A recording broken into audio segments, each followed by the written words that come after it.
قوطی و یا بنکه‌های تونوکاگین برای نوشابه و یا شربتگیری از چی ساخته می‌شوند؟ نوشابه‌های گوناگون را به ظرف‌های می‌گیرند که در شکل لوله و سیلندر از لاتون یا آلومینی ساخته شدند. لاتون از گداخته دو متل مس و قلگی سینک تیار کرده می‌شود.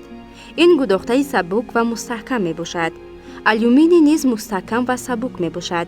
این متل ها را چنان تنوک کردن ممکن است که حتی به آسانی قیچی کردن می شوند. عادتاً دیوارهای این ظرف ها را از لاتون و سرپوششان را از آلومینی می سازند. آنها خیلی سبک بوده به آسانی حمل و نقل می شوند. متل ها و گداخته های آنها غیر از خاصیت های دیگر باز خاصیت فرق کننده دارند.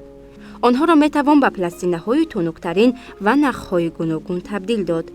خاصیت اول تنک شونده، دومین باشد نرم و ملایم نام دارد.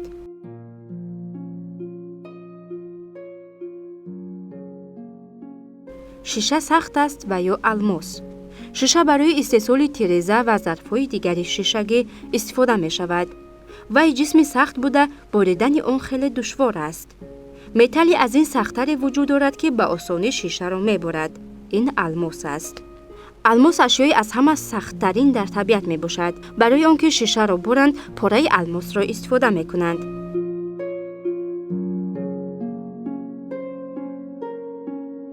وقتی یخ گرم می شود، چه حادثه روی می دهد؟ وقتی یخ گرم می شود، حرارت آن بلند شده، آن به 0 سلسیوس می رسد. اگر حرارت از این هم بلند شود، یخ آب می شود. یعنی گرمی حالت یخ را تبدیل می دهد.